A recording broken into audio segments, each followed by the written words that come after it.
종아리 근육부터 해가지고 스트레칭 해주는 거예요. 15초 정도. 무릎에 부담이 없이 통증 컨트롤도 될 수 있는 그런 운동이고요. 여러분들 쓰리고, 고혈압, 고혈당, 고지혈증 이거를 한 번에 잡을 수 있는 게 바로 이거든요. 여러분들 파스를 대부분 다 손목, 팔꿈치, 무릎 앞쪽 이런 데다 이제 많이 붙이시잖아요. 근데 이제 파스의 유효 성분이 잘 흡수되려면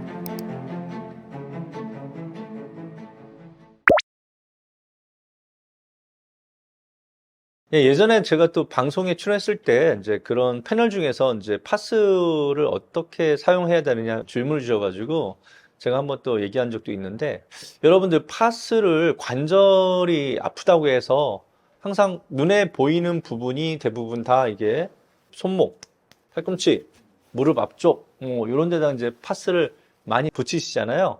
근데 이제 파스의 유효 성분이 잘 흡수되려면 피부가 얇은 쪽이 좋겠죠. 아무래도 피부가 두꺼운 쪽보다. 그래서 팔목도 어때요? 여기보다는 이 안쪽이 피부가 더 얇아서 유효 성분 흡수가 좋아요. 팔꿈치도 이쪽보다는 여기 안쪽이 피부가 얇죠. 그래서 흡수력이 더 좋고요.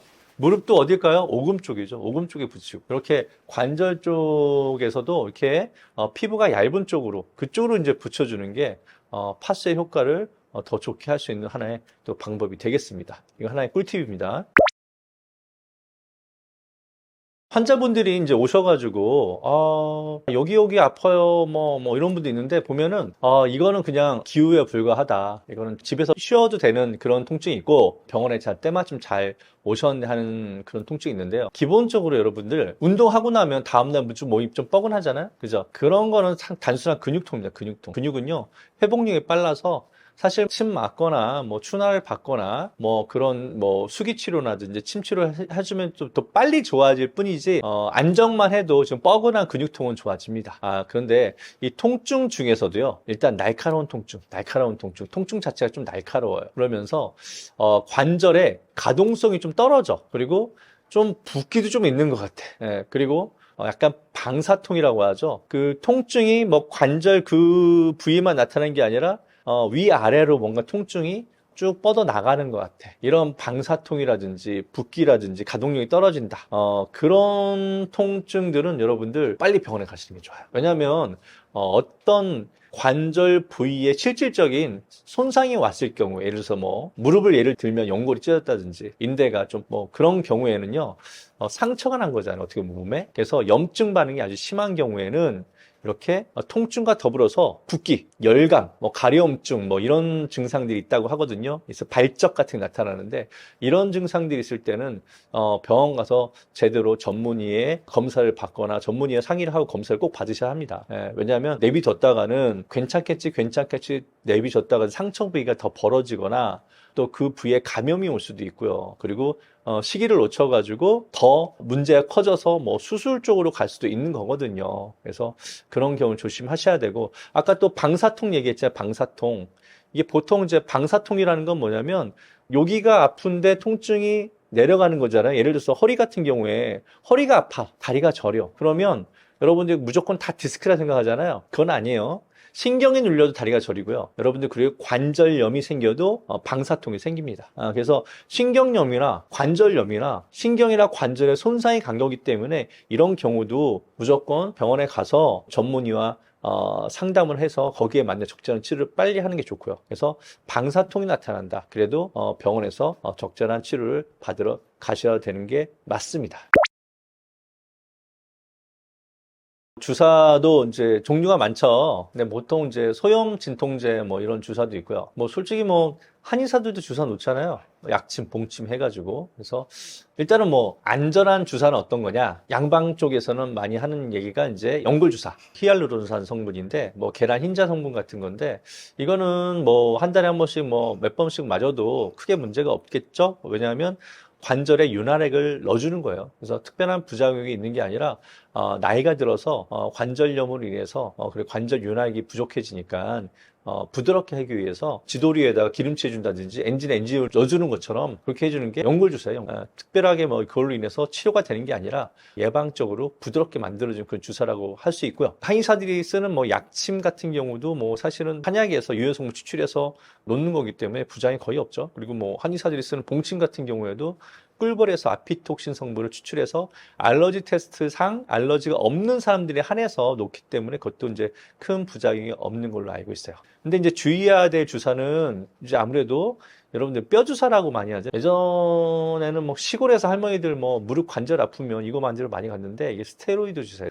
스테로이드 주사는요, 통증이 너무 심해서 일시적으로 한 번 정도 맞는 거는 어떻게 뭐 괜찮을지 모르겠지만 이게 부작용이 좀 심각하신 분들은 골밀도도 많이 떨어지고요. 면역계통도에 이상이 생기고, 그리고 시골 할머니들 주사 자주 맞으시는 분들 얼굴 보면은 얼굴이 달덩이처럼 부어 있어요. 문페이스라고 하는데 이게 다 스테로이드 부작용이에요. 예, 스테로이드 맞다 보면은 그렇게 몸에 여러 가지 안 좋은 신호들이 많이 나타나기 때문에 스테로이드 주사는 별로 추천하지가 않습니다. 예, 그런 주사들을 맞기 전에 먼저 나의 문제점이 뭔지, 습관과 자세가 뭔지를 생각을 하시고 거기에 맞게끔 자세와 습관을 고치고, 그리고 본인에 맞는 적절한 운동법을 통해서 몸을 밸런스를 잡아주고 근육량을 길러서 근육의 탄력성을 또 높여줘서 관절을 보호해주는 그런 좀 시간이 걸리지만 안전한 치료법을 권장합니다.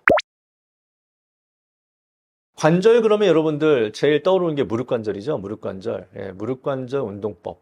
또 무릎도 워낙에 주변에 근육이 많기 때문에 이 스트레칭과 근력 운동을 두 가지를 동시에 해주는 게 좋습니다. 예, 항상 운동이라는 거는요, 이 스트레칭과 그리고 근력 운동을 같이 해주는 게 중요한데요. 먼저 무릎에 좋은 스트레칭은요, 또 누워서, 아까 허리도 누워서 했죠? 누워서요, 다리를 쭉 뻗은 상태에서 똑같이 90도 올리세요. 그리고 이번에는 수건을 이용하시죠. 수건. 손을 가지고 발바닥에다 딱 걸친 상태에서 다리를 90도 쭉 올린 상태에서 쭉 잡아 당기는 거예요. 그럼 어떻게 되겠어요? 여기 위에 있는 대퇴, 직근, 햄스트링 이런 근육들이 쭉 늘어나겠죠? 종아리 근육부터 해가지고 이렇게 스트레칭 해주는 거예요. 15초 정도. 반대쪽도 마찬가지로 누워서 수건을 걸치고 쭉 잡아 당기는 거예요. 스트레칭. 이런 거는요, 사실은 근만성 통증에 다 할 수 있는 운동이에요. 통증이 급성으로 나타나도 무릎을 굽히지 않고 편 상태에서 잡아당기기 때문에 무릎에 부담이 없이 통증 컨트롤도 될 수 있는 그런 운동이고요. 그리고 이제는 이제 스트레칭 했으니까 뭘 해야 돼요? 근력 강화 운동을 해야겠죠. 근력 강화 운동 중에서 가장 편하게 할 수 있는 거는 사실 이렇게 의자 앉은 상태도 할 수 있어요. 의자 앉은 상태에서도 다리를 쭉 뻗는 거죠. 그 상태에서 대퇴사두근, 허벅지에 힘을 꽉 준 상태에서 10초에 15초는 버티는 거죠. 그리고 반대발도 이렇게. 그냥 사무실에서 이렇게 할 수 있어요. 무릎을 편 상태에서 허벅지에 힘을 꽉 주는 거죠. 10초에서 15초 정도. 이렇게 할 수 있고, 그리고 좀 더 내가 엉덩이, 그리고 뭐 무릎 주변에 있는 근육들을 뭐 전체적으로 다 강화를 좀 더 하고 싶다. 그때는요, 무릎이라는 거는요, 사실 90도 이상 굽히면 안 좋은 거예요. 그래서 여러분들, PT 센터 가면 스쿼트 많이 하시는데, 스쿼트 하다가 무릎 많이 나갑니다. 왜냐하면 무릎을 너무 과하게 구부리니까. 그리고 중량을 또 이고 하니까. 근데 무릎이 안 좋은 사람들, 그리고 평상시에 또 근력이 없어진 사람들한테 그렇게 하라고 하면 무릎 다 망가져요. 그래서 벽을 이용한 스쿼트. 이 벽에다가 등을 딱 대시고 엉덩이랑 등을 딱 댄 상태에서 그대로 스쿼트처럼 쭉 내려오는 거예요. 그리고 무릎이 90도 정도 내려왔다 싶으면 스탑하고 다시 올라가셔야죠. 왜냐하면 90도 이상 구부리면 무릎이 안 좋으니까. 이렇게 반복해서. 대신 딱 90도 정도 됐을 때, 무릎이 됐을 때 한 3초 정도 버텨. 하나, 둘, 셋, 3초 정도 버텨서 대퇴사두근하고 엉덩이 쪽에 뭔가 힘이 쫙 주어진 느낌을 가진 다음에 다시 서서히 일어나는 거예요. 그렇게 반복해서 10회 정도 반복하고, 그것도 무릎 건강에 상당히 좋습니다. 걷기 운동 너무 많이 저한테 질문 많이 하시는데요. 무릎이 너무 아픈데 계속 걸어야 되나 이렇게 물어보거든요. 정답은 걸으셔야 합니다. 아파도. 그렇다고 해서 막 무릎 안쪽이 막 찌르는다 통증 막 있는데도 불구하고 걸으라는 게 아니라 통증이 덜 느껴지는 범위 내에서 걷는 거예요. 좀 애매하긴 하죠. 하지만 걷기 운동은 너무너무 좋은 운동이에요. 여러분들 쓰리고, 고혈압, 고혈당, 고지혈증 이거를 한 번에 잡을 수 있는 게 바로 걷기 운동이거든요. 예. 걷기 운동을 하게 되면 아무래도 무릎에 적당한 충격을 주기 때문에 무릎의 윤활 분비도 촉진시키고요. 그리고 연골 건강에도 좋습니다. 그래서 적당한 걷기 운동이 좋은데, 걸으라니까 여러분들 맨날 쇼핑하시는 분도 있어요. 쇼핑하면서 걷는 건 운동이 아니에요.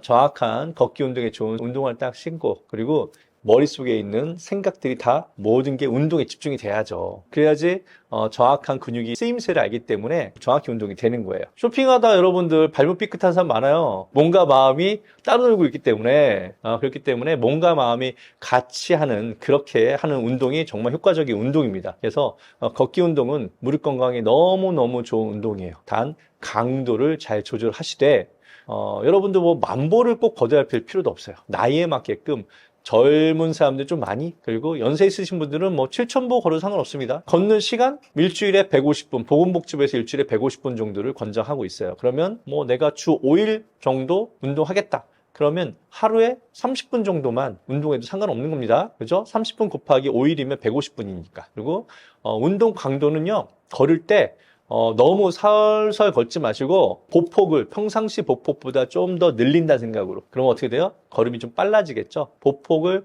한 조금 더 넓게 걸으세요. 그러면 자연스럽게 걸음걸이가 빨라져요. 네, 그래서 좀 더 빠른 걸음으로 보폭을 넓혀서 그렇게 걷는 것이 좋습니다. 여러분, 저는 한방재활과 전문이다 보니까 이 척추든 관절이든 수술을 하기 싫어서 오시는 분들이 많이 오세요. 근데 이제 제가 항상 하는 얘기는 먼저 보존 치료부터 먼저 해보시고 그 다음에 최후로 해야 될 게 이제 수술적인 요법이다. 수술을 한번 하게 되면 돌이킬 수 없거든요.